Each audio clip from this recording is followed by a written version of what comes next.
Assalamualaikum warahmatullahi wabarakatuh. Alhamdulillahi wassalatu wassalamu ala rasulillah amma ba'du. Berjumpa lagi bersama saya pada pembahasan ilmu mawaris, ilmu tentang pembagian harta warisan. Pada video-video sebelumnya saya sudah membahas mulai dari definisi sampai terakhir kemarin itu adalah mawani'ul irsi, faktor-faktor pencegah mendapatkan harta warisan gitu. Nah, itu masih bisa dikatakan mulai dari awal kemarin itu sampai yang terakhir faktor-faktor pencegah itu masih bisa dikatakan muqaddimah. Masih bisa dikategorikan sebagai muqaddimah, pendahuluan ilmu pembagian harta warisan. Kita belum masuk pada inti pembagian harta warisan gitu. Nah, di video kali ini saya akan mulai masuk pada inti pembagian harta warisan gitu.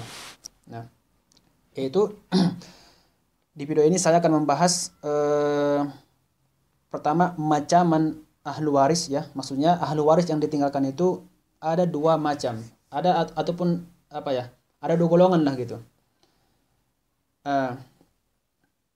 Golongan yang pertama ini nanti disepakati oleh ulama kita. Golongan yang kedua ini diperselisihkan oleh ulama kita. Artinya mereka antara mendapatkan warisan atau tidak mendapatkan warisan. Itu diperselisihkan. Golongan yang kedua. Golongan yang pertama ini ada dua bagian. Bagian yang pertama adalah mereka mendapatkan bagian tertentu dalam Al-Quran. Sudah disebutkan dalam Al-Quran bagian tertentunya. Semisal seorang suami mendapatkan 1/4 ataupun setengah gitu. Itu sudah disebutkan dalam Al-Quran gitu. Atau sudah disebutkan dalam hadis Nabi SAW. Atau yang ketiga sudah disebutkan dalam ijma' gitu. Itu bagian yang pertama. Bagian yang kedua yaitu orang-orang yang mendapatkan sisa, diistilahkan dalam ilmu mawaris dengan al-asabat ya. Orang-orang yang mendapatkan sisa gitu atau ahlu ta'sib gitu. Jadi bagian yang kedua ini ya, mereka tidak akan mendapatkan harta warisan kecuali bagian yang pertama tadi itu mendapatkan harta warisan.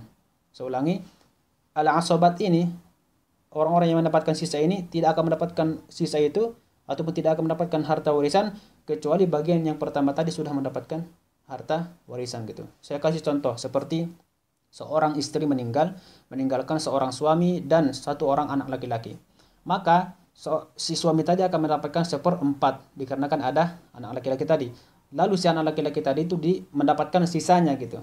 Nah, inilah si suami tadi yang mendapatkan 1/4 itu diistilahkan dalam ilmu mawaris dengan ashabul furud atau sahibul fardi. Orang yang punya bagian tertentu dalam Al-Quran ataupun sunnah ataupun ijma' gitu. Sedangkan si anak tadi yang mendapatkan sisa itu diistilahkan dalam ilmu mewaris dengan al-asib, orang yang mendapatkan sisa gitu.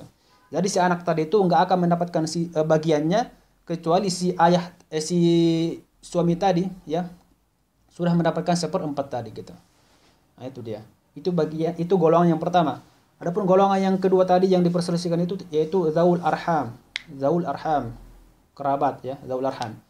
Nah, ini diantara dua pendapat. Ada yang mengatakan mereka mendapatkan warisan, ada juga yang mengatakan tidak mendapatkan warisan. Tetapi saya akan membahas yang golongan pertama tadi saja gitu, insyaallah, yaitu mereka yang sudah yaitu yang dua bagian tadi.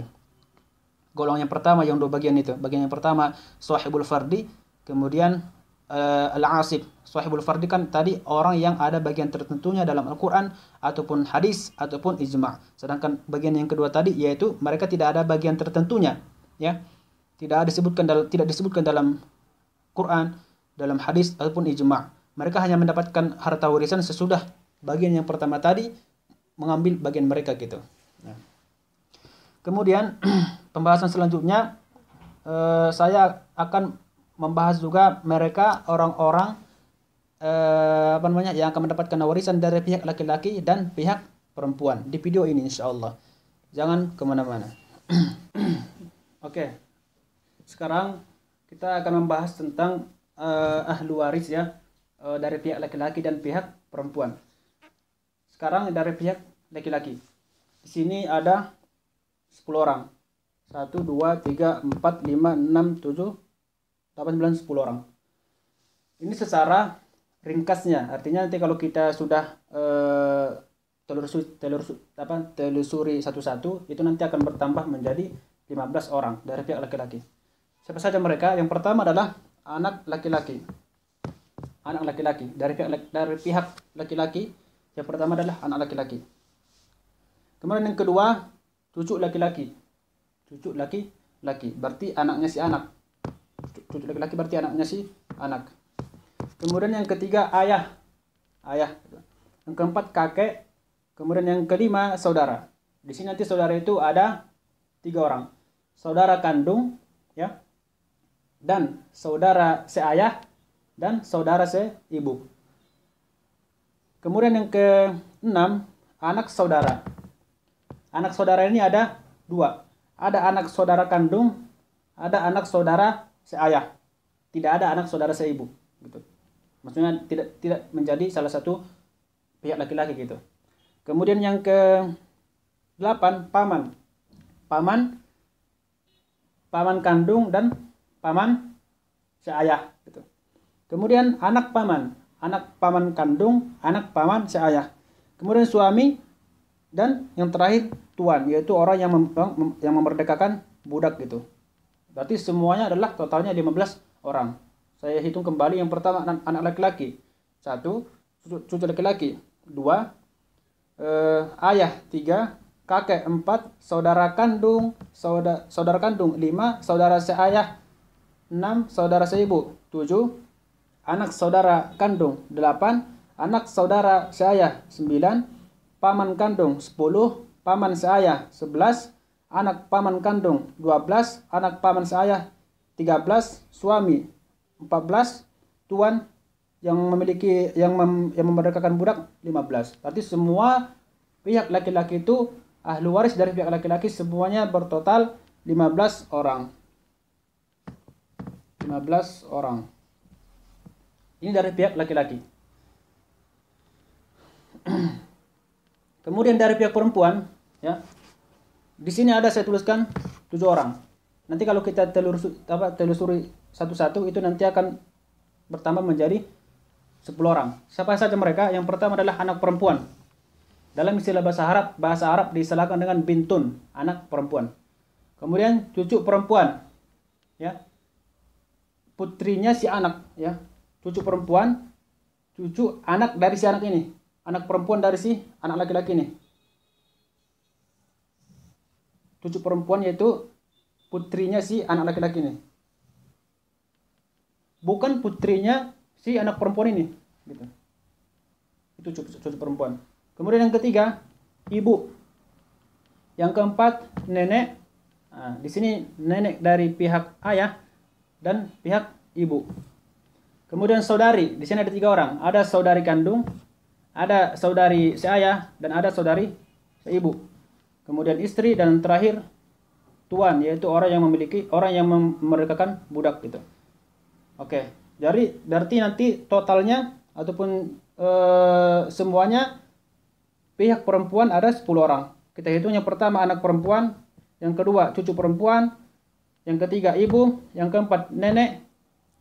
Ya, dan ini ada 2, nenek dari pihak ayah dan nenek dari pihak ibu, berarti menjadi 1 2 3 4 5. Kemudian yang ke-6 saudari kandung, yang ke-7 saudari seayah, yang ke-8 saudari seibu, kemudian yang ke-9 istri, yang ke-10 tuan gitu.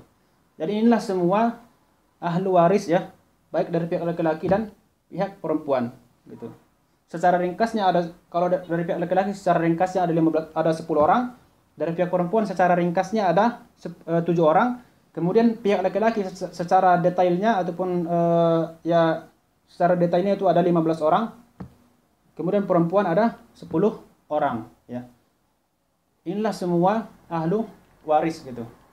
Dan ini yang semua ahli waris ini mencakup di situ yang mendapatkan bagian tertentu atau yang mendapatkan sisa gitu. Atau dia yang mendapatkan bagian tertentu juga mendapatkan sisa dan bisa digabung dua-duanya gitu. Atau dia yang mendapatkan bagian tertentu dan atau mendapatkan sisa dan tidak digabung dua-duanya. Itu semua ada di di semua orang ini. 15 pihak laki-laki, perempuan ada 10 orang seperti itu. Jadi inilah dia ahli waris seperti itu. Jika ada yang kurang jelas nanti bisa ditanyakan di kolom komentar. Wabillahi taufiq wal hidayah. Wassalamualaikum warahmatullahi wabarakatuh.